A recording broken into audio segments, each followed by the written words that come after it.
তারপরে বিএনপি, তারপরে যুবদল, ছাত্র দলের নেতৃত্ব থাকবে। আমাদের গোবিন্দাসী ইউনিয়ন বিএনপির নেতৃত্বে একটি বিশাল মিছিল আমাদের মাঝে এসে উপস্থিত হয়েছেন।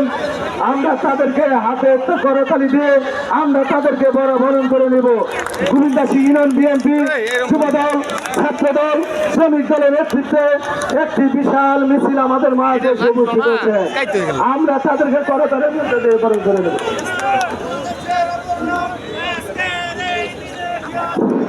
বিসমিল্লাহির রহমানির রহিম।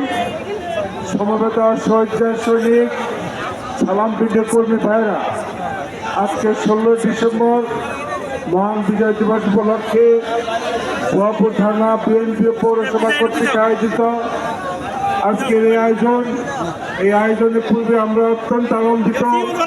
দীর্ঘ 17 বছর পর আজকে আমরা আনন্দিতভাবে হাজার হাজার লোক আমরা একত্রিত হয়েছি। প্রত্যেকটি ইউনিয়ন থেকে প্রচুর লোক এসেছেন এবং সবচেয়ে আজকাল চমক দেখিয়েছেন পৌরসভা, অনেক লোক এসেছেন। আমি বক্তব্য না দিয়ে শুধু এইটুকু বলবো, কিছু কথা বলবো। কথা ছিল হল আমাদের এইখানে মাত্র 4টি স্তবক আছে, এইখানে আমরা 5টি স্তবক আছে। এইখানে আমরা বরাবরই মুক্তিযুদ্ধদেরকে মূল্যায়ন করে থাকি।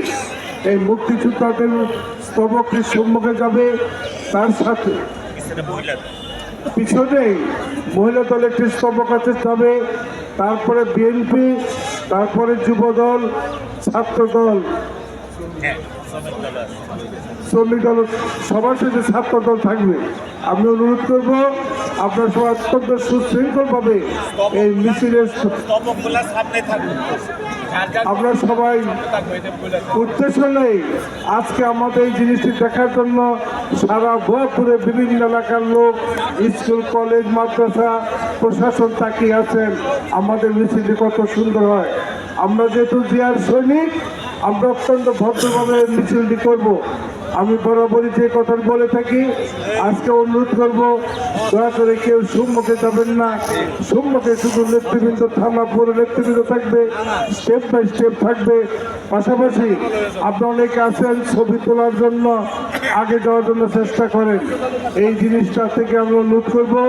আমাদের কর্মসূচি প্রথমেই একান্ত অত্যন্ত ধীরস্থিরভাবে স্তবক নিয়ে শহীদ মিনার স্তবক অর্পণ করে তারপর আমরা স্লোগান দিয়ে বাজার প্রদক্ষিণ করে কলেজ মাঠে এখানে এসে আমরা সংক্ষিপ্ত আলোচনা করব। আমি অনুরোধ করব, যখন আমাদের মিটিং শুরু হবে এইখানে শুধু থানা পৌর সভাপতি, সম্পাদক, সাংগঠনিক সহ এবং ইউনিয়নের নেতৃবৃন্দ, যারা আছেন সভাপতি, সম্পাদক, থানা পৌরের নেতৃবৃন্দ থাকবে। আমি অনুরোধ করব প্রথম সারিতে যেন থানা বিএনপি পৌর নেতৃবৃন্দ ব্যতীত অন্য কেউ দয়া করে যেন চেয়ারে না বসেন। অত্যন্ত সুশৃঙ্খলভাবে যাতে আমাদের অনুষ্ঠিত হতে হয়। আজকে এখানে মাত্র আমাদের চেয়ার রয়েছে 300 থেকে 400, এখানে কয়েক হাজার লোক, কাজে সবাইকে বসার দেওয়ার সুযোগ হবে না। মিছিল শেষে আমি অনুরোধ করব সম্মুখের 2টি সিঁড়ি বাদ দিয়ে আপনারা সবাই পিছনে বসবেন। যেহেতু আজকে আমাদের এখানে অনেক মহিলা এসেছে, তাদেরকে ধন্যবাদ। তাদেরকে প্রথম সারিতে আমরা বসতে দিব, কাজে প্রথম থেকে 2টি চেয়ার দিয়ে সারি, তারপরে আমরা সবাই বসবেন। এই কথা বলেই আমার কথা শেষ করছি। এখন আমি যেভাবে আমাদের দলের পক্ষে যে কথা প্রস্তাব করেছি, আশা করি আমরা প্রথমে এখন মাঠে যাব এবং মুক্তিযোদ্ধা মহিলা দল যাবে, স্টেপ বাই স্টেপ আমরা যেন করছি। এই কথা বলে আমার বক্তব্য শেষ করছি। সবাইকে ধন্যবাদ। আসসালামু আলাইকুম।